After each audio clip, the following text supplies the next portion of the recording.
Hello, my name is Andy Gilman with the Agora Foundation.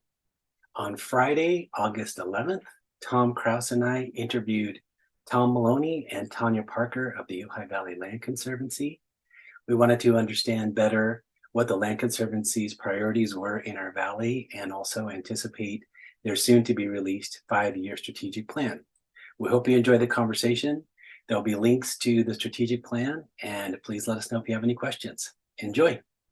So let me start. Welcome here. Thanks for your time here today. And the Land Conservancy is something that is dear to many of our hearts in our valley. So for those who don't know, can you give us a brief history of the Land Conservancy, how it started and how it's evolved? I'll let Tanya start since she's been here the longest of all of us, right, on staff. Yeah. So the Land Conservancy was founded by a group of individuals who really saw a broader vision for the valley, giving the valley an alternative to development and some of the big projects that were going on. So we became a nonprofit in 1987. Ellen Hall, who recently passed, was a big part of that, one of the two founding members. And in 1997, we were donated our first property. And that's pretty normal for a land trust to take a long time to be known in the community and gain respect and gain that trust to start to be trusted with their lands. And that was the Il Vento Preserve at Thatcher, and Dr. Il Vento just passed away over in Santa Barbara. I got that from at least half a dozen people. Said, No, thanks. And then we grew from there. People like John Brazenly, who also just passed, were really instrumental in acquiring the Ojai Meadows Preserve and the Ventura River Preserve, and those two really started to set us apart into the trajectory that we're in today.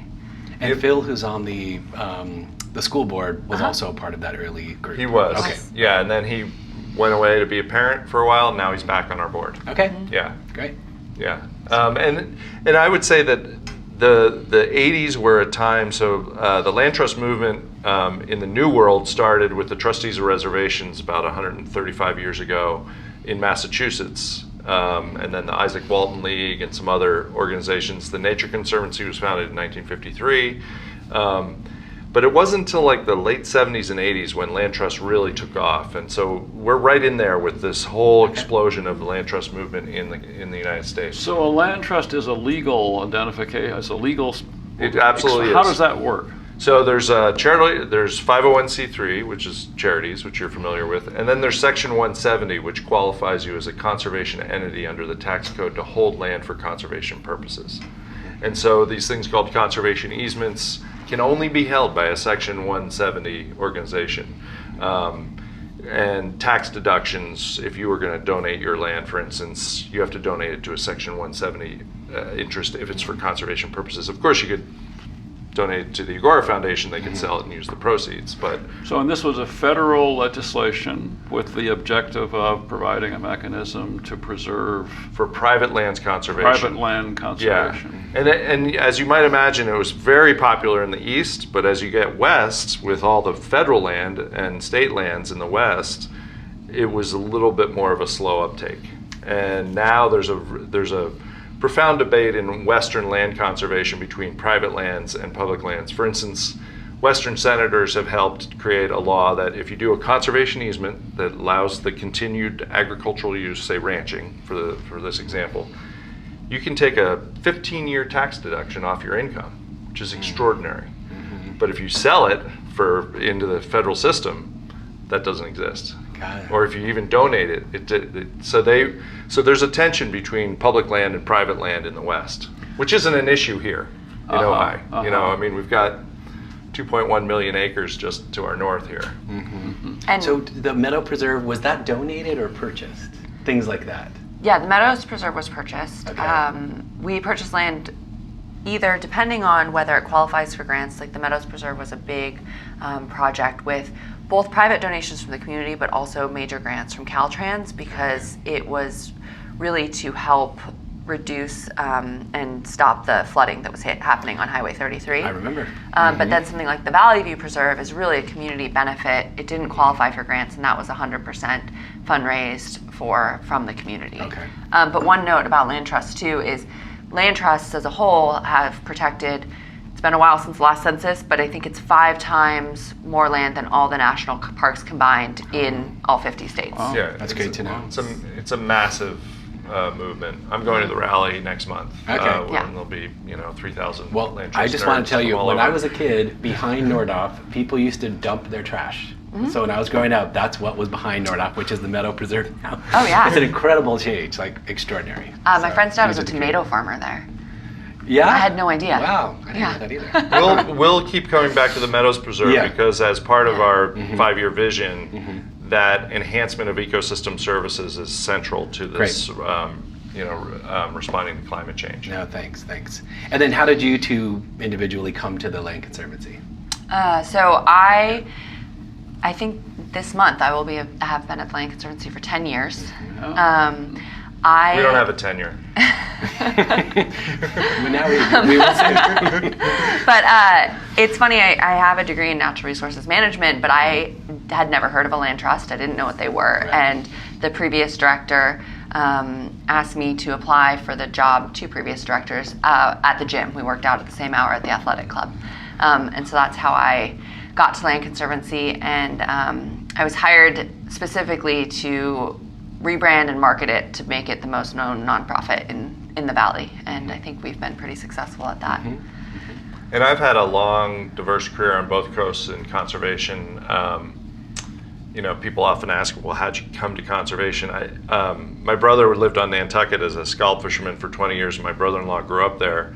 And when you spend time, particularly in the fall and winter, on a small island 30 miles off the coast of Massachusetts, and you see a brand new, 4,500 square foot house on the place you were maybe duck hunting or birding the year before, you start to really feel the impacts of development and the loss of things you cherish, places you cherish.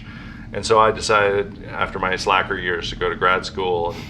I've had several jobs of diverse career, mostly on land and water conservation. And I was doing a very interesting and intellectually stimulating job up in Oakland, and Jesse Grantham called, the former birdman of Ojai, and said, would you even, I remember I was doing my back exercises on the floor of the living room. So would you even think about that? And I was like, Ojai, Oakland, and so I came about 3 years ago. Yeah, that's great. And then just before we get into the strategic plan and things that you guys are proposing, what are the concrete responsibilities and the focus areas of Land Conservancy? So in other words, if somebody is trying to ask the quick question, what are you responsible for, or what do you do? What would those main buckets be? Well, OVLC, Ojai Valley Land Conservancy's a bit, and this comes up again later in your series of questions, we're a little bit different than some land trusts in that we have so much public access. I mean, we're sort of a de facto parks department here in the Valley, Yeah. with our big preserves and the really heavy visitorship on our preserves. So I think the stewardship of our lands is, in terms of chief responsibilities or principal responsibilities, that's always right there. And because our conservation is perpetual, and perpetual is a really long time, we have to raise the money and sort of fund that long-term stewardship. So that's paramount. Okay. And I'd say the second most thing. The Conservancy owns 2,400 acres Oh, thank of you. land, Okay, thanks. and we maintain roughly 27 miles of trail in the valley. And most of it's open, obviously with 27 miles of trails, most of it's open for public access. There's a lot of land trusts have no public access, Right, or right. a little circle around the pond. But as a land trust, really, the other core responsibility is to protect land. And every decision you make should always be around, okay, how can we protect land? And we'll delve into our how we make those decisions. Right. And then increasingly we're seeing with, again, we'll get into this, but a responsibility, we added restorers to our mission. With a changing climate, restoring habitat is paramount. So we see that as a responsibility as well. Yeah. So go ahead. restoring habitat is a different kind of project in the sense that you're not necessarily buying the Yes, the and we'll land? get into this. I mean, for instance, along San Antonio Creek, the giant reed, we did a very big project and worked with a bunch of private landowners to just get the reed off of their land. We don't actually have any land tenure agreement or interest in the land there. as much as we'd like to. In fact, we just bought 9.55 acres. That owner had let us take out their Arundel and said, okay, well, now I'll sell you our land. And we had done with a grant, we took out the Arundo, and we had done restoration on their property with a grant. Yeah, to plant native species. And then they sold us the land, so it was a really nice full circle. So I think those are like, and then the focal areas we'll get into as part of our new strategic plan. I do want to point out, because I have to admit it goes away from my attention, and that is, if, let's say, the river bottom or the meadow preserve did not have the hiking trails, you wouldn't have to be paying to maintain it in the same way you do now. So that's a huge part of what you guys Not do. even remotely. Okay, it's good. That's really helpful for people to understand that I mean, me included, I take it for granted that here's a resource now in my valley that I get to go hike. Yeah. But somebody's paying for the upkeep, and that's you guys. It's interesting Okay. when people call to complain that we cut a eucalyptus or we might have sprayed some herbicide somewhere. I sometimes, while they're on the phone, I check, and they say they've hiked there every day for 30 years and they've never donated a red sign to us. And it kind of changes my viewpoint about their investment in the place. And that's really our biggest cost in a way is we can get grants for restoration, we can get grants for land acquisition, and we can fundraise in different ways, and everyone's really excited to donate to buy a new parcel. But just the maintenance of the day-to-day trails, and this year it rained so much we had to clear the trails 3 times. We had to weed whack the trails 3 times. Not to mention the repairs. And so the stewardship of those lands, if it was just open space and we didn't have to maintain trails, and it would be a very, very different cost. And I know this was an issue in the past. This is off our questions a bit, but tourism in Ojai seems to include things like being able to hike in the river bottom and walk along these creeks, and there's been mixed engagement with some of the hotels in the past, at least. How much they're supporting you or not supporting you, but using your land, using the land. The way I put that is, if you go to the top of Signal on a Saturday afternoon, there's a line of cream-colored of spikes there. I do. With a little basket I do it all on the time. And having said that, we're deepening our relationships with the inn, particularly, and the social club has been very generous to us. So I think if there was a subtext to that in the past, it's improving. I'm glad. We're working on it. Yeah, I'm glad. So deepening your relationship with the inn, can you say more about that? Just showing that we are part of why people come to Ojai. Very much so. Like, is the inn favorable to the project? Yeah, absolutely. so Land Conservancy? Absolutely, yeah. And they also own a big piece of San Antonio Creek, for which we were able to get a grant to remove the Arundo on their property, and then the inn is paying us to plant natives and do restoration on their creek. Oh, yeah. So they're funding the restoration. So they're supportive financially as well as absolutely. in Yeah, kind of we theory. have a 4-year contract to establish a nice riparian buffer where the Arundo has already grown back, but will have had been because of permit constraints. We couldn't do it the proper way last year, and then the flooding. When we can geek out on Arundo all we want, but the flooding caused a whole new set of problems with regard to the giant reed. Is there tension in that relationship at all? I mean, is it you both want the same thing? And yeah, I mean, there's probably some tactical things that we need to talk through, but no, it's kumbaya. I think there's a lot of, I guess I'd call it enlightened self-interest at the inn to reduce their water consumption because of what's going on in the valley. And so they've been engaged a lot with Watershed Progressive, Regina Hirsch and her team, and Asia Bull-Richards, to really look at some of their designs and how they can reduce their water consumption. Obviously, Arundo is a huge water sucker, so having a really pretty riparian area is very different than a wall of giant reed. So I think there's just a ton of alignment that's emerging through the inn's acknowledgement that they have to mitigate their water demands, and our acknowledgement that, as I say, the board, water's scarcer than land in Ojai. So if we're going to be a conservancy, we got to think about the water space as well. That's what I was trying to elaborate a little bit on, is this, I'm going to use your expression, the enlightened self-interest, that if we think of tourism in the valley in general, and everybody thinks about it, and you think of the environment and the sustainable ecology of the valley, that's in everyone's interest, commercially and in lifestyle. So I think they've come aboard more than they had in the past. That's the inn and anybody else. And it to be honest, it shifts with every change in management. I was going to ask that. Yeah, I would have thought that there's some variation across leadership there. Over the last 10 years, I've seen several different people, and this is the closest we've worked with them. We used to do Archie Talk was there. Yeah. And now we don't.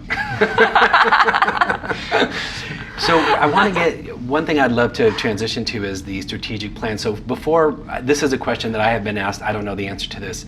Is it published on your website now, or can people get at it? Yes. Okay, so maybe is a good place to start the addition of restoration as a principal focus area. Is that a good place to start? Sure. Okay. When I got here and I looked at your new executive director sent me the financials. I looked at the financials, and the organization was spending way more money to restore habitat than it was acquiring land or any other program, outreach, anything else. It wasn't even remotely close. It is now. I mean, things are really growing. So I went to the board, the first rewrite before the strategic plan, right when I got here, I said, we got to add restores to the mission. You can't, you got to adhere to your mission. And there was a little bit of legacy marketing going on there. So before I got to the Conservancy, in 2011, they had done this marketing study, and they found that nobody wants us to talk about restoration and restores, and nobody was interested in that. And so the Conservancy, all these years since the Meadow, has been doing quite a bit of restoration, more than half our budget, most of our budget for many of the years that I was there, but we just never advertised it or talked about it. And now the climate of the community has changed, and they understand the importance of restoration and the benefit that it can have to the ecosystem as well as the humans that live here. And so we're on a much different page where we acknowledge that the climate is changing and that we have a role to play in that, and that restoration is a really important part of helping the community become resilient. The prior director had a business model for land trust that he did up at I never get the name right, even though I lived there for 10 years, the Land Conservancy of San Luis Obispo County. I think is what they call themselves. They're very particular about it. Where in Oceano Dunes and Pismo, they had a full-blown restoration program, and the state would contract them to do these restoration projects, and then that created revenue that kept the rest of the organization afloat to do land. And that model is really an innovative model. I mean, Brian deserves a lot of credit for that, because it's hard, as we said before, it's hard. The day in and day out stewardship burden of owning a bunch of land is hard. And it's a bit like journalism. You always need that timeliness angle in a story. Well, once the land's bought, it's really hard to create endowment. I get it. Now, restoration, I just want to ask first, anybody who might not, or help me understand it better, would it be as simple as saying you're taking out the non-natives, you're planting natives, you're maybe making a swale to sequester water? What does restoration mean? It's an emerging field. Ecological restoration has only been around since probably the 90s, early 90s. In our case, just taking giant reed or a rundo, removing a rundo and planting natives so that it's more intact and there's much less water demand and the habitat is restored for native species. Okay. Full stop.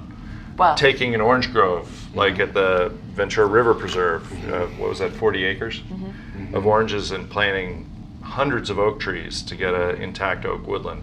Got it. That's a very different proposition for the native species here. Those are two examples of restoration. Well, and the Ojai Meadows Preserve was a wetland.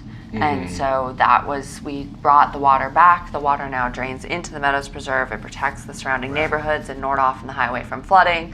But also all those native plants have brought life back to the meadow. So Jesse Grantham, who we mentioned before, had a bird count of, I think, 80 species at the meadow before restoration, and we've seen, I think, 185. I think you said you added 287 species. During the first few months of COVID, I added 2 species to the bird list there. So, okay. So, one, we've been doing restoration a lot, and two, restoration takes a lot of different forms depending on whether we're working in orange groves or wetlands or riparian areas. Okay. One thing you said that I would draw a distinction between, and it sort of goes to some of the things we'll talk about with this new vision statement, is that's all sort of stock and trade, right? Is put natives where they weren't, where there was a farm, dry land farm, there's now a big wetland system and a park people love to go to at the Ojai Meadows Preserve.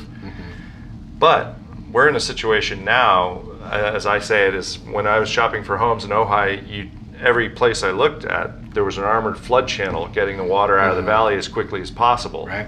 And so when you embrace a vision to help the valley adapt and be more resilient to climate change, maybe OVLC is the partner to the groundwater sustainability agencies for groundwater injection wells with a little treatment facility, which is beyond the pale for a lot of land trusts. They'd be like, no, we're not doing that. But I think that's the type of thing we should be open to if we're really going to live up to that 5-year vision. And that's different than restoration. I get it. Now, what role is being played in that? Well, again, if you build a facility like that, you need a steward and a land tenure, some sort of land tenure there. And as a land trust, we could provide that for the watershed protection district or the city or the neighborhood, whoever it is. So it's an enabling role. It's an enabling role, and we're actually eligible for the grants, from the Wildlife Conservation Board or whoever, or the Department of Water Resources, Department of Conservation, these state agencies that would want to see that kind of enhancement of the water budget in this valley. And then again, under the threatened adjudication, there may be roles in management actions that OVLC is the likely entity to implement. Certainly Arundo. Everybody sees us as the sort of de facto leader in Arundo restoration here. So you're including water in your conservation work. You're thinking of water now as a resource, not just land acquisition and restoration, but water now is this huge thing. And I could see how the work you're doing could create the situation that more water is running down the Ventura River, solving this problem. Ameliorating it. No, I'm saying helping with it. I'm not going to go to solve. Helping with it. I mean, what we're all doing could help with it. But so I see that you're seeing that as a factor, just like you would acquiring a piece of land. You're looking at how can we get the water back into the groundwater table. With voluntary, classic sort of land trust, non-regulatory, voluntary measures that landowners choose to take. And we also have, there's not a mechanism currently for if we buy the water rights on this property and don't put in that well, there's nothing from stopping the neighbor to put in that well. And so we do have a grant from a private funder as well to fund kind of workshops around explore those issues. Exploring those issues and bringing in water experts and looking at how we can implement some sort of water savings as well. So there's a bit of a controversy about how much water should be diverted into the lake and how much should be allowed to continue for ecological reasons. But it's complicated, and at least in my naive view, it's complicated. It's sort of hard to understand exactly what the moving pieces are and what makes the most sense altogether. Do you have insight into that? Or the way I say it is the Ojai Valley is like the Venn diagram of water issues in California, because we're not on state water. Our climate this winter is an example of the climate is wildly variable. You go 6 years drought and then 50 inches of rain all of a sudden. You've got a threatened adjudication. You've got one inactive because it doesn't have a problem, but 3 new groundwater sustainability agencies. You've got 2 competing flow models, and you've got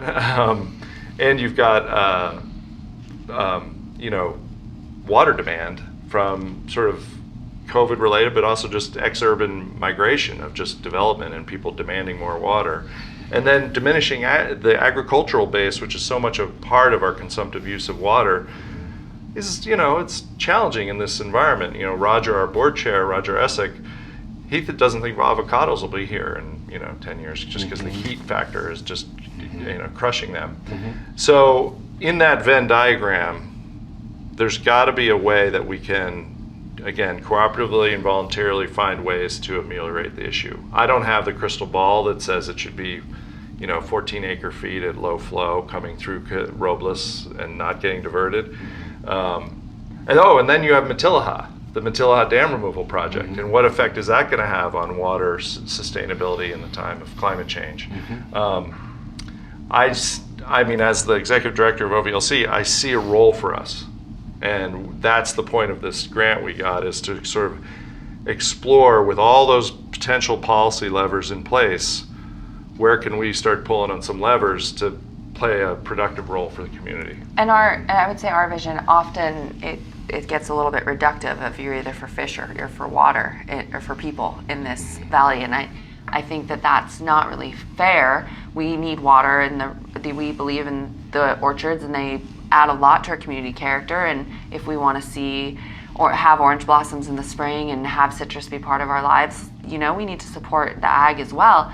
And so it's not fish or people, but in our vision we see if you have fish, that means you have a healthy riparian area and a healthy river and a healthy watershed that contributes to that, and your functioning ecosystem provides for those fish, and that functioning ecosystem provides for all of us as well.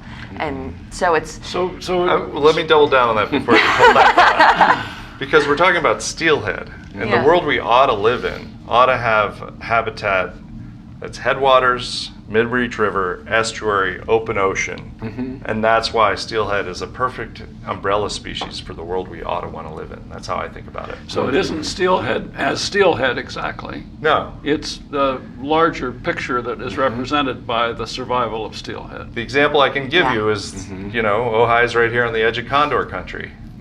People like David Brower, the hero of Western conservation, opposed taking condors in and doing captive breeding in the 80s. I can, right now on the back of this sheet, show you 1 million acres of land conservation, of habitat conservation that has occurred because we invested in condors. People get obsessed with the single species management idea, and instead it's an emblem or an umbrella of the place we ought to want to be. They're just now reproducing well outside. We just had a condor presentation at Rotary recently. So, you did? It was really good. By Joseph, or who did it? No, it was a woman. I forgot the agency, but yeah, maybe she's new. Yeah. But that was an incredible presentation to see the growth of the condors in the area, because I remember being a kid thinking you were never going to see one, or most likely. So that's a big success story.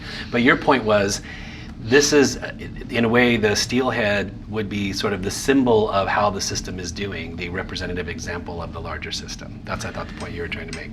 Yeah, so, the argument against is the fish are not as important as the people, and to have policy determined by the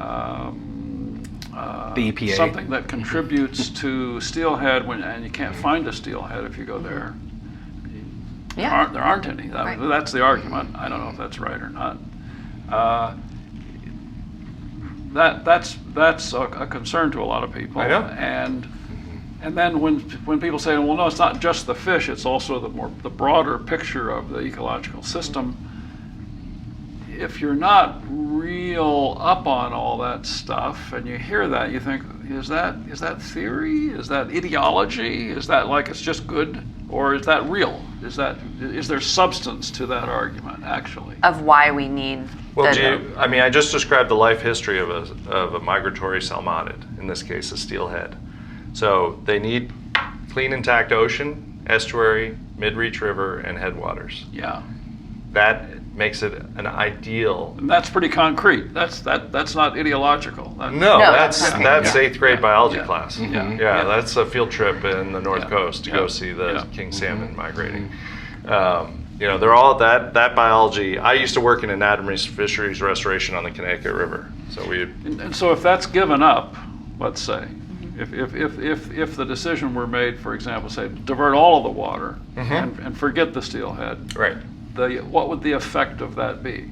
There would be no. Well, one effect might be why remove Matalaha Dam then, because the principal reason, other than it's a defunct piece of failed infrastructure, that its catastrophic failure could be a lot worse than a planned removal. By the way.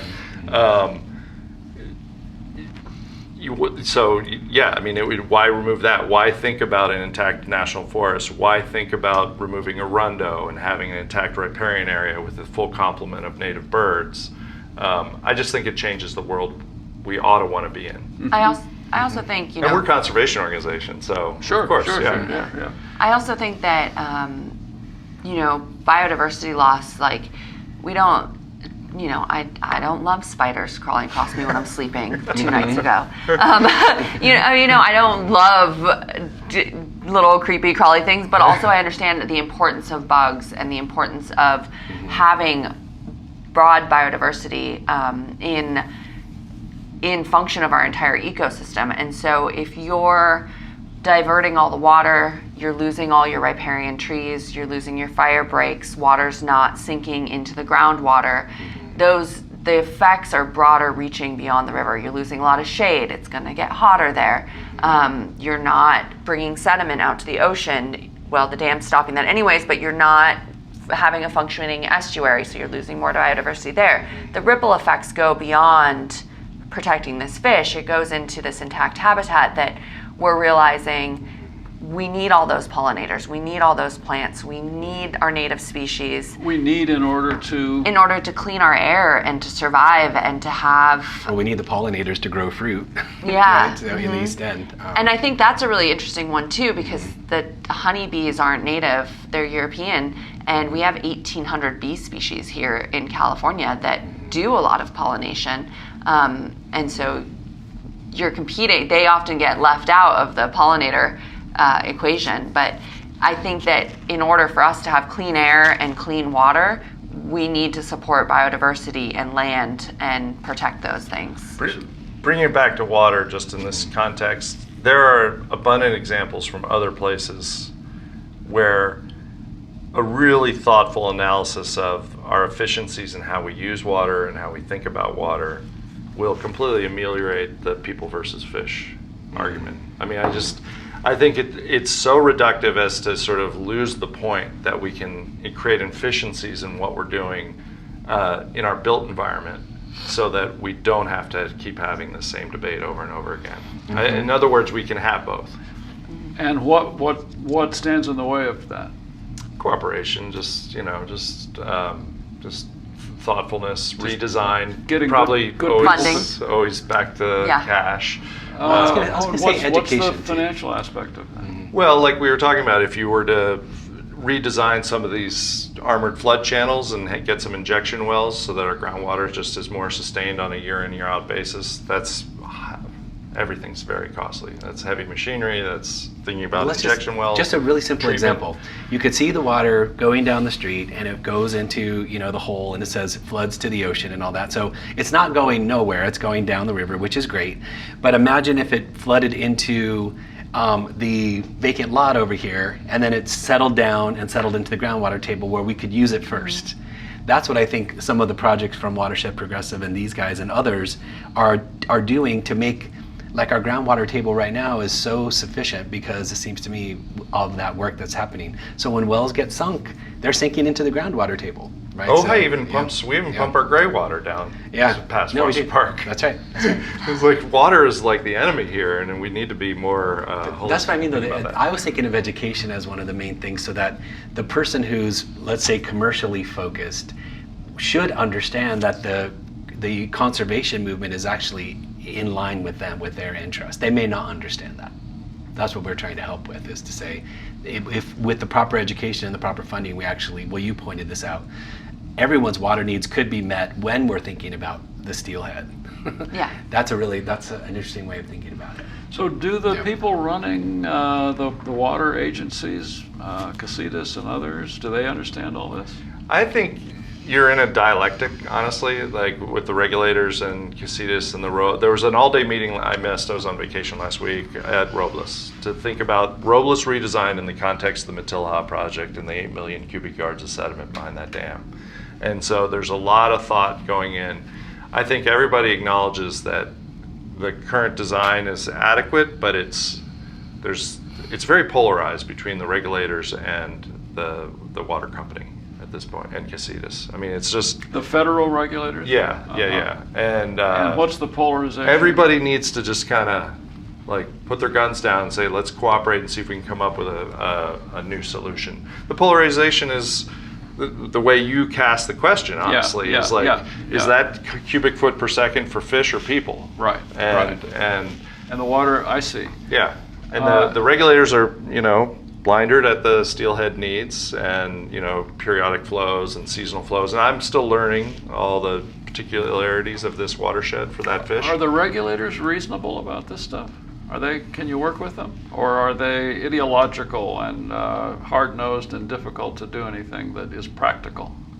Both. Uh-huh. Yeah, I mean, I think it's a little bit of both. Like when I mean, it depends who they're talking to, right? And I don't think you can just cast that Does that change stereotypical net across the whole agencies. Does that change with the federal power changes, the president and the governor at and all this that level, stuff? I mean, Not maybe really. if there were a lawsuit and how hard an agency, an administration wants to press on the implementation of a certain law, but day in and day out, I mean, these are rank and file civil servants. Yeah. You know, Can I was hoping I could broaden the question that we're on right now. So what I would love to do is to say, I'm looking at, let's say, in the vision and the mission statement.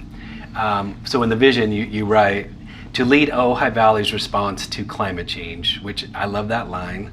And so the how I want to broaden the question is, that's going to take working with other agencies, municipalities. Right. So that's the city of Ojai, the county, Casitas you brought up. How are you finding working with those other agencies? You must have to all the time, I'm presuming. It's great. Okay. Yeah, I mean, I think pretty much everybody, not everyone, but most people acknowledge that the climate is changing, and that the way I phrase it is, climate mitigation is a global problem, but adaptation and resilience is a local problem. Really thinking about what we have to do. So one example I can give is current use law called Williamson Act. If you're familiar with this, it's where it helps farmers be farmers by giving them a tax deduction on their ag lands. Mm-hmm. In Ventura County, if you and you're some estate grower who, according to the farmers in most years, they came and sell these Valencias they're growing. Mm-hmm. And you take that you work with OVLC, we get some state money, we come in, we take your orange grove out and we plant oak trees.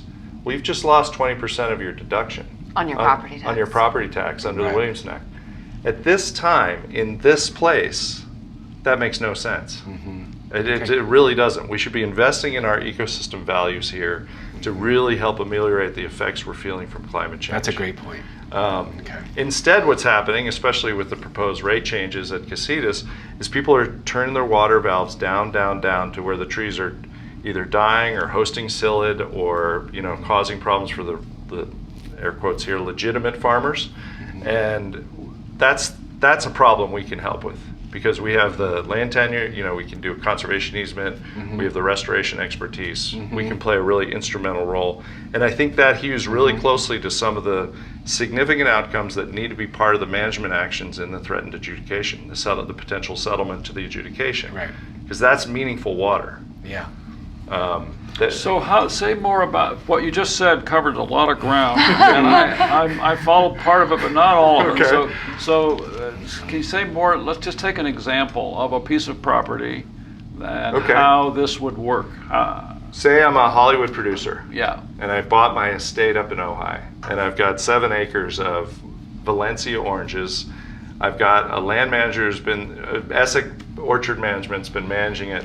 But I keep telling Roger and Mike to turn the water down, because my bookkeeper's telling me I'm spending $10,000 a year on water. I don't know what these figures are. Yeah. A month. Yeah. More than I want to. Yeah, and I can't sell the dang oranges anyway. Right. So then they find out that through the Department of Conservation, the State Department of Conservation, Ojai Valley Land Conservancy has an opportunity to come in, cut down my orange trees, and plant oak trees. And you're gonna pay for that. The state will pay us to do that. Okay. And the reason I'm they not will. gonna pay for it. No. Yeah, you are peripherally, because you help fund the bonds. But you're not directly paying. The landowner. The landowner isn't gonna have to pay. Right, correct. The landowner is not. Depending. But Depending. we'll It would be great if you would. Yeah. Because then we wouldn't have to go get a state grant. But anyway, so in that context, and then we establish an oak woodland, which is not irrigated ag from a fire perspective, because you can't talk about climate adaptation in Ojai without always having fire front of mind. Mm-hmm. But it's a closed canopy oak woodland. It's second best probably to. Do I lose control of that 7 acres? Maybe, maybe not. You do if it's state funding, you'll not lose it, but you'll be required to allow OVLC to maintain the benefits of the restoration for 10 to 20 years usually. So you can walk through it, you can hang out in it. Yeah, you just it's like a conservation easement. You just can't build in it. So in that case, and then you're no longer producing a crop report. So then The county says, well, wait, you're no longer an agriculturalist. I'm going to put you in the open space level, which is only a 10% deduction on what you paid for on your value deduction based on your assessment. That makes no sense. And so, to your question about working with the agencies, I've been very candid. Do I really want to go to the county building? I mean, it's going to take years to get that change to Williamson Act through. And the county could do that, though? Yes. So Williamson Act is a state law that was created by Department of Conservation, and the counties all implement it as they see fit. Okay. Ventura County tends to do it in a relatively simplistic way, if I'm being honest. And there's not a lot of rangeland here, so they haven't had this challenge of really thinking about the conservation values of rangeland and what they provide back to the citizenry. That's an example, though, of where OVLC might play an instrumental role, and then would really have to work to change something that is, let's face it, if you are this Hollywood producer, maybe you don't even notice the 20% reduction in your valuation that is the basis of your taxes on your open land. But it's still a disincentive. And I also want to add to that too, of not only do you lose your tax deduction, you also lose your ag water rate. And so we have been having discussions with the water companies about, well, could we do a conservation rate where they still get the lower rate for some amount of time while we establish the native plants, because for the first few years we do have to water, and find some balance there where they also don't lose that rate. Right. But then you asked, as the landowner, do you pay for it? In the example Tom gave, we can get grants if you have some sort of land tenure. But there are landowners in town who have removed their orchards and are paying us on a variety of different levels, depending on landowner, to either come out and do the work and restore their property, or provide them with plants, because we do have a native plant nursery, and consult with their crews on how to plant and when to water and how to maintain and how to restore their land. So there's a parcel in the East End that they took out their orchard, and then they're paying us to consult and buying plants from us to restore that. Okay. The last point is that the alternate, especially from a fire perspective, is, oh God, they just raised my rates 11%. I'm just shutting off the damn water, and you've got skeleton trees with a bunch of weeds. Yes, right. And fire sweeps through. Rates of spread are quite high. Yep. It looks horrible. It looks horrible. You see it happening. It changes the character of the community. I live in the East End. I see it happen. Or even if the orchard comes changes out. the character of where you're living, and whereas if you're down on the valley, now these slopes over here coming off of Nordoff Ridge aren't suited for oak restoration because of the hot sun.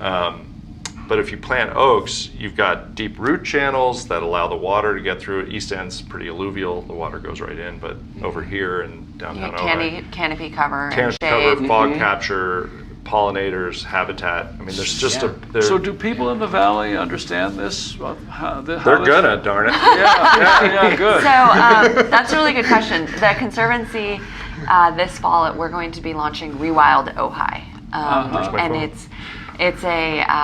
it's a program. Yes, it's very very cutely branded. It looks great. It's a program that essentially makes planting native plants cool. The thing to do, you just plant native plants. But it's much bigger as an organization. We're going to increase our nursery infrastructure to be able to grow more native plants. Part of that being protecting the local genotypes that have evolved, the species that have evolved here in the valley will grow from seeds and cuttings in the valley. We are going to provide more plants to the community. We're going to help people get them into yards, to empower them to feel like they're making a difference in providing for biodiversity and climate resilience, but then and reduce water consumption. Consumption. But then on top of that, we will really be promoting this private lands restoration with these larger landowners who are looking to take out their orchard, or they don't know what to do. We will be there to help provide any sort of levels of consultation or implementation for restoration of their property. So given the limitations on building in Ojai, I mean, if I have this 7 acres, I don't have the option of building another house and subdividing. It's not an option. This seems like it's a wonderful solution. We think so. Well, but that's why we do it. Is there an opposing point of view? Is there a point of view that would say, well, yeah, that's okay for some people, but That hurts me in some way. I think there's a lot of fear for increased fire risk. Yeah. Chaparral, for so many years, my focus in college was wildland fires and fuels management, and chaparral was number one enemy. And a lot of science is really showing that fire management takes place within the first 5 feet of your home, are absolutely important, how your home is built, but then the 100 feet, but then having bushes to help catch Ember cast, and to have oak trees actually shoot water up into their leaves and help capture embers and slow fires. So having that biodiversity and plants around you isn't such a terrible thing. A lot of the new science is showing that we need to have plants, and we can't just be moonscaped in these devastating fires. And so I think that that's a big fear that is going to take a lot of education. We heard that in 2019. We did a panel on that, and that a lot of what you're saying was reflected there. Even the fire breaks have this whole other difficulty of non-natives tending to emerge in the fire break, which is not something that. And I think another opposing view, again, with regard to fire, is that irrigated ag is seen, irrigated orchards is seen as the ultimate buffer, which it probably is. Yeah, we don't deny that. We don't deny that. But that's changing. Like, you can wish it weren't so, but that's not going to get you very far. When you climb Shelf Road and you look down, you see brown patch, brown patch, It's brown true. patch, brown patch. And we need to think adaptively about our community. And one of the Ojai Valley Land Conservancy's principal purposes is to preserve the character of this place. And that's true of any land trust anywhere. And maybe it's not orange trees, but oak trees, again, for us is a close second. I'll tell you, hiking Gridley, you saw the avocados burn when it was really hot a couple years ago. You could see this isn't going to sustain if the temperatures keep rising like that. Yeah. The other point I wanted to make about Rewild Ojai and about, we should talk some about land acquisition, is that both programs have been enabled by a couple key family foundations in the Valley that really helped us staff up to this program, and to think about the nursery expansion and think about having this expansive vision of our role in the Valley, because that's really great. You can get funding for the projects, like multi-benefit land repurposing is the program that the Department of Conservation has right now. That does, by the way, shift, although it's California, so it's always Democratic, but that does shift administration, what the focal area is. Right now it's really water, and our Assemblyman Steve Bennett has been a champion for water in the legislature. But that does shift. Can I ask but the core program to go get those grants and to fund the staff, that comes from individual family philanthropy. Don't lose your train of thought. What I wanted to ask is, If I do, it won't be your fault. Okay. Well, you said something that I liked. You said that sort of thinking of climate change as more of a global situation, but then we address it locally. I'm paraphrasing what you said. Yeah. So it seems to me that principle gets used a lot with all different kinds of things that happen in the city and the valley generally. Like, should we build this building in the city, not on a property in the East End? Should we use electric versus gas blowers? All these questions come up all the time in our city council, for example. And I know it gets leveraged to say, well, let's not build, let's say, an affordable housing project because it's going to be contrary to our environmental well-being. So how do we manage that thoughtfully? How do we think about that? In other words, if that's going to be a factor in making our decisions, what's the reasonable way to approach that question? Well, geez, there's the $10,000. Yeah. Well, I'm looking for data, I guess. Let me give you an example. Richard Hages, who's the board president of Casitas, said we have 1,000 acre feet set aside for new development. Okay, that's what I mean by a fact. So if somebody were to say, there's no water, the water's all running away, you have Richard here saying that 1,000 acre feet are set aside for new development. Now, is that a 20-story high-rise? No. But is it 4 units on Franklin? Yes, no problem. So that's the kind of answer I guess I'm hoping for, is what's the reasonable way to then try to find a balanced approach to these questions? Do you have? Go ahead. So I think a responsible community-based conservation organization has to think, the way I phrase it is about the gray some.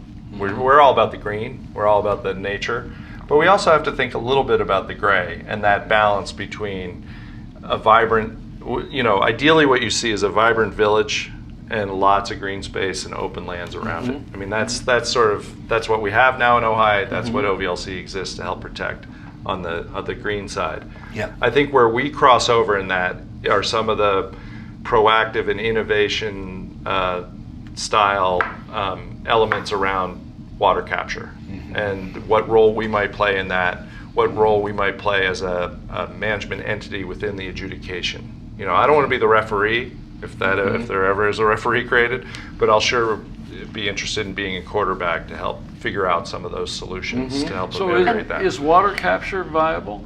Is that? We could do that. Could be done. It's happening already. It already has happened at the Ojai Meadows Preserve. But it could. But I mean, in a larger scale, on a larger scale. Yeah, I know Watershed Progressive was talking to the city about that little pocket park at the bay where the jog and signal is.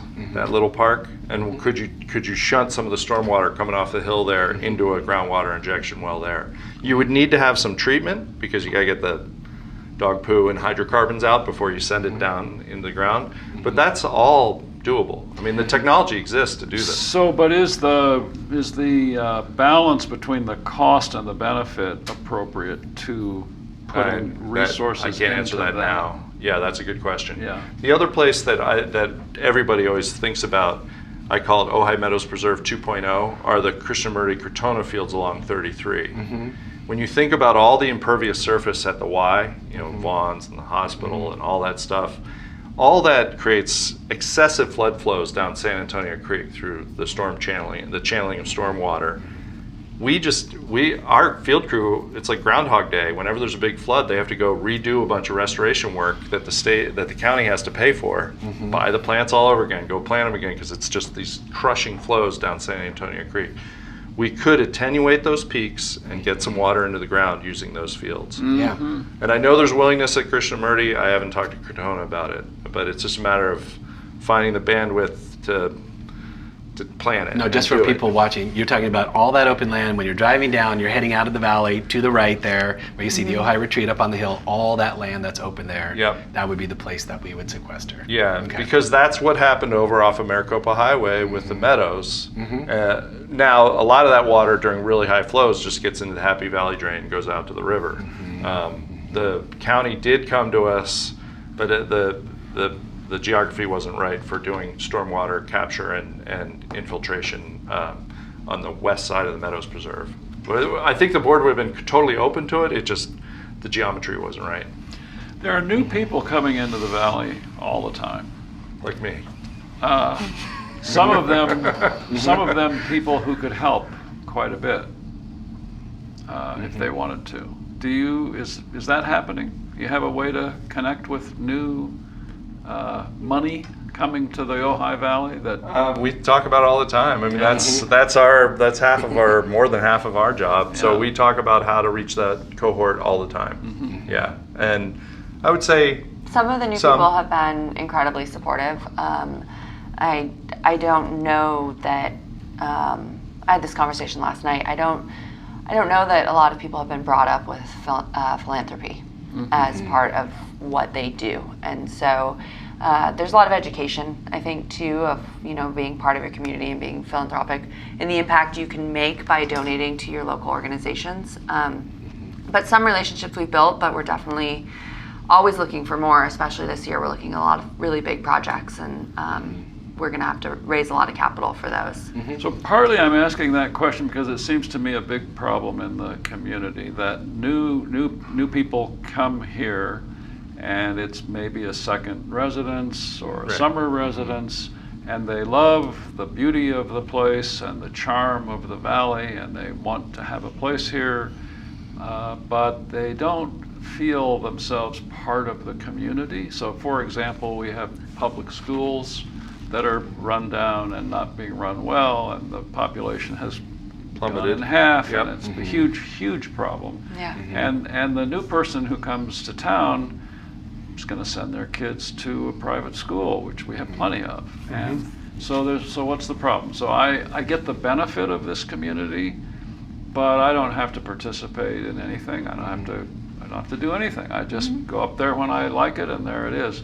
That seems to be a big problem. I would say that tactically, that OVLC is in as we said before, a little bit unique of an advantage in that we have 27 miles of trails. And a lot of those people move here because they like to mountain bike or horseback ride or hike the trails. And so that gives us a point of contact with them. We also have a new All About Ojai series that I've met a ton of new residents in town. The most recent one we did, that Bill was bummed to have missed, by the way, is we misnetted for bats, and I got to handle bats, and the biologist handled the bats in the hand. And that, events like that, events like Mountain film. Mountain film. Mountain We meet a film's lot of. A huge driver of us connecting with new people, for sure. It's our big event that happens the third weekend in September, and we have a big 2,000 person movie night on the field at OVS. Oh, nice. And It's huge. And It's Tom, really I also nice. think that this narrative, where it's not just sort of stayed, we're going to work with the old guard to protect the place before it gets ruined by all those other people, but this narrative of we're going to innovate for a changing climate will resonate more deeply because everybody's reading about the climate. So I think having this a bit out of the box kind of embracing of climate and water issues, because mostly land trusts, adhere to Mark Twain, water's for fighting over. That may be a way to sort of show that while we're a small valley, we're doing outsized things that can be an example of the rest of the continent. And Seems right to me. Yeah. And it seems like that, but what I'm trying to get to is that what I like about that is that it creates a sense of community. That as a person coming here, I have an opportunity and even a responsibility to contribute to the welfare of the community in a general sense, a more general sense. I think that's a big deal. And if this is a mechanism that goes in that direction, Right. wonderful. And I think that another part of it too is our volunteer program is really grown and really helps capture a lot of new people that might not interact with other organizations or the community in that way. Last year, I guess it's been 2 years now, we invested in a volunteer, an events coordinator, and that really helped us grow our volunteer program to where we had 6,000 hours, volunteer hours this past fiscal year of people contributing to helping rebuild the trails. It's over 3 full-time staff, right? Yeah, that's great. and those people are invested in our organization in a different way, and it really helps bring in new donors to help support us as well. It's interesting, just to riff on that for a second. During COVID, we got, I'd get these gushy emails from people and phone calls about how important the preserves were, and thank you for not closing all the preserves when the county shut down everything. And then we had this catastrophic flooding this year, and the trails all got blown out.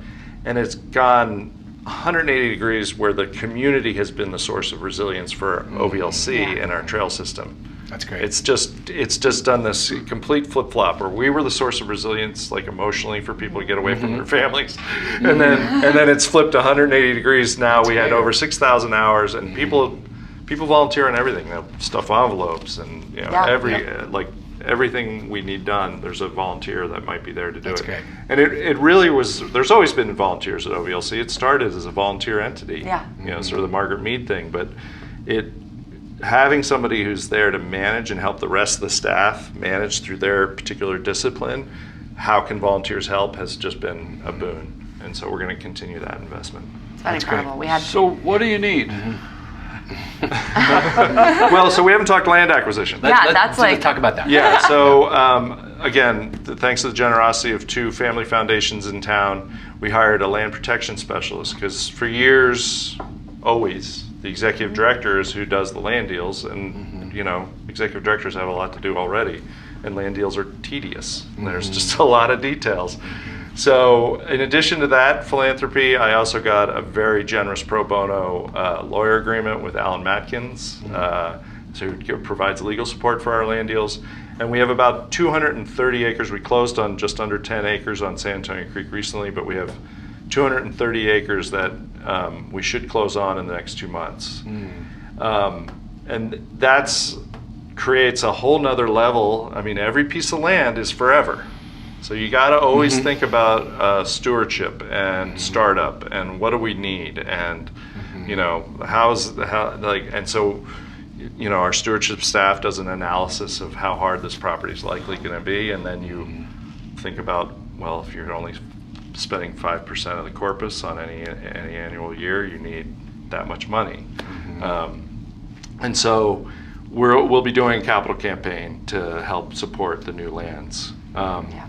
We need some of the new folks to get involved, I would say. We need support for our capital campaigns. What else do we need? More land deals. More land deals. I think that we've grown tremendously. Not just have the two family foundations funded the land protection specialist, but also another 3 very generous donors have funded the startup costs for our Rewild Ojai program, and that in turn has allowed us to hire a full-time native plant specialist and a nursery manager, and that gives us a runway to get that program off the ground as well. And so we've been growing. When I started 10 years ago, we had a staff of about 7. This year we're looking at a staff of 20. 2 more of those positions are actually funded by another family foundation. They're nursery interns from the high schools, and they apply and do an internship. Part of the Green Valley Project. Yeah.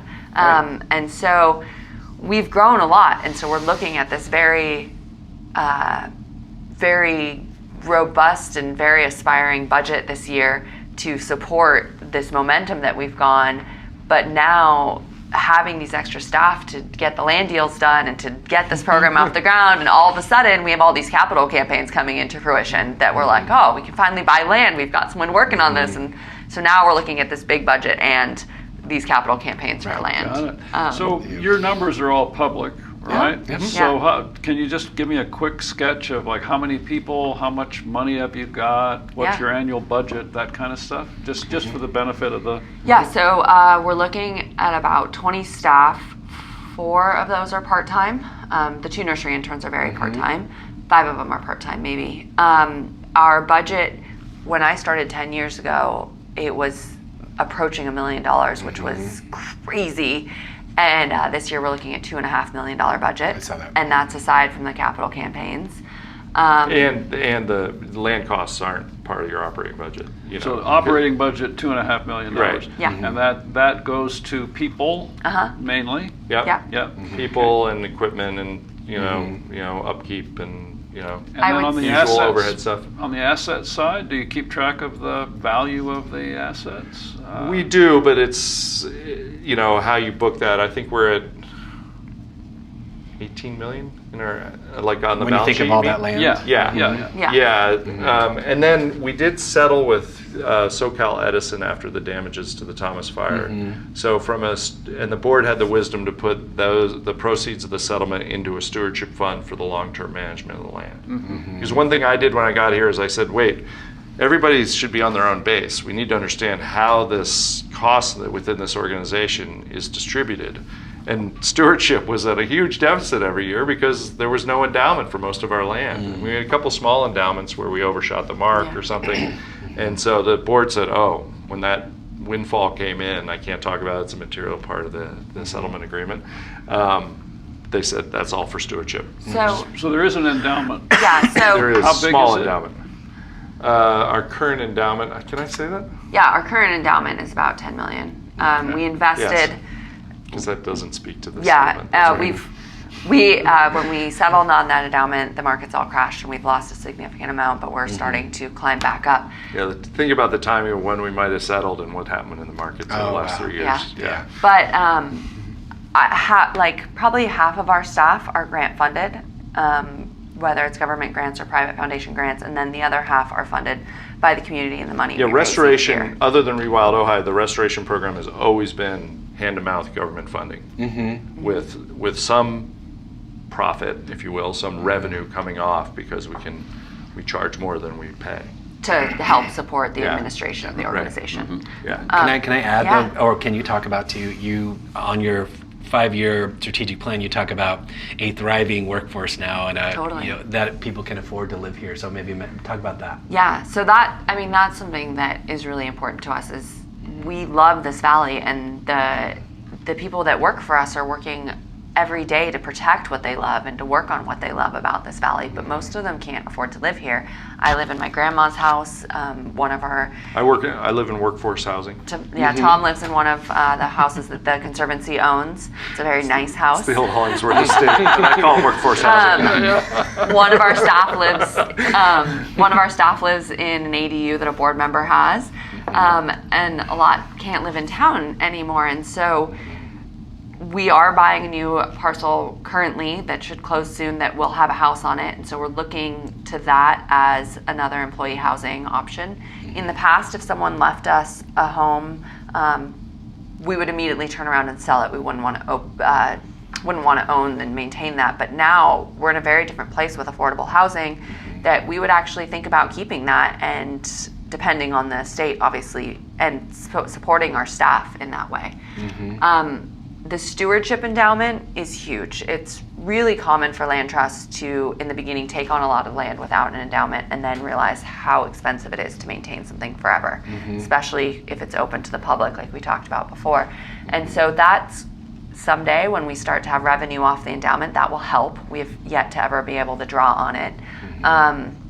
That'll help, but in an ideal world, we would have a large enough endowment to steward our lands and to fund the operations of, robust health care for our employees and to be able to pay a thriving wage. I think the living wage in Ventura County is $25 an hour right now. Living wage, meaning that's the amount you need in order to live here? Yeah. And while we're not distinct from a thriving wage, which which probably is closer up to 30, I would say. While we've come a long way, when I got here, the field crew who did a lot of our restoration work were part-time employees. They didn't have benefits. They weren't really part of the core staff. Now they're full-time staff. They get benefits and vacation time and sick days. And we've brought them up from minimum wage employees. We're not as far as we want. And each year we make strides to push a little bit farther in our budget. But ideally, we'd have that operational endowment to help fund, just say, like a robust healthcare plan. Maybe we get dental and vision at some point. That would be our goal. And to support our younger employees who are just starting out in their career in those positions with a place to live and a stable place where they don't have to worry about that. And we had our first Pushing Up Poppy's Legacy Giving Dinner. It's for people who have included the OVLC in their estate plans. And we had 30 people come out. It was a lovely evening. And those bequests are really a way for us to grow that endowment, to ensure the long-term sustainability of an organization. And honestly, it's kind of a easy leap, I guess. I don't know what the right words. Legacy gift for the legacy of the organization. It sort of helps secure our place in the valley, for generations to come. So in most European countries, this function you're serving would be done by the government, right?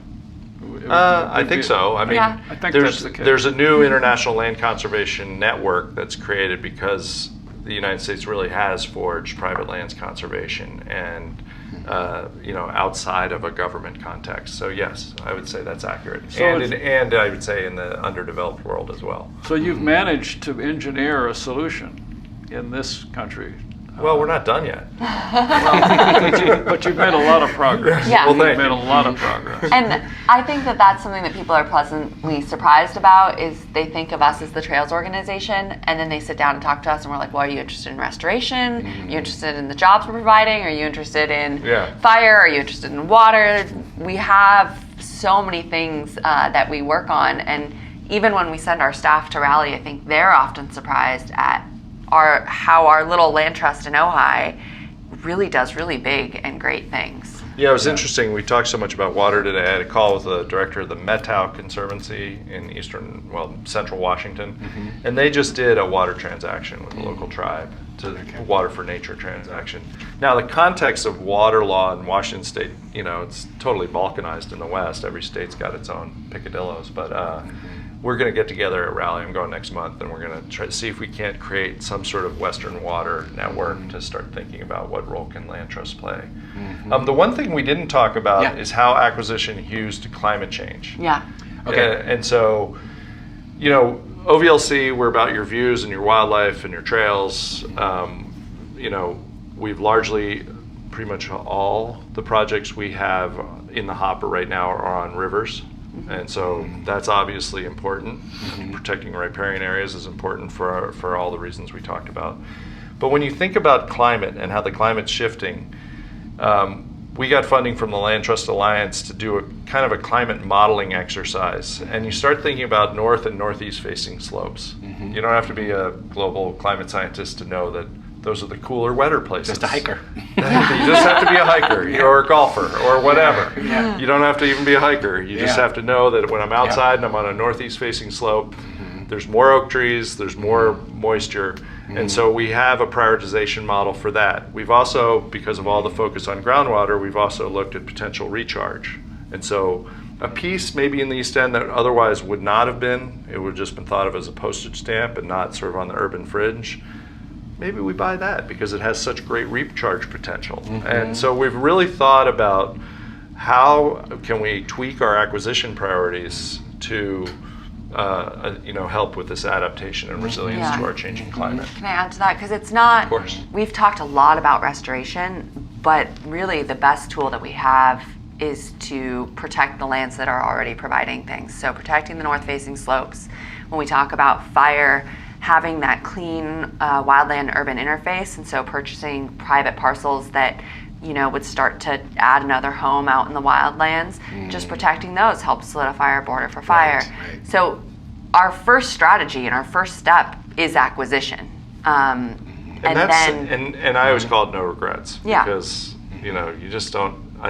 It's hard to imagine a parcel in Ojai on the urban fringe where some subdivision would have been the better solution. Right now. Well, we saw that in Ventura, right, during the fire. All the things that were right up to the mountains burned. Not all of them, but some burned terribly, right? So we saw that. So you're saying buy that land, you build more of a buffer, essentially, right? Yeah, and even if you have, you have Shelf Road, and let's just say you were to put a house up in the hills right by there, you have to spend all those resources to protect that home rather than holding the border at Shelf. Understand. And so that helps too. That's how fire managers think about it. Yes, right. Yeah.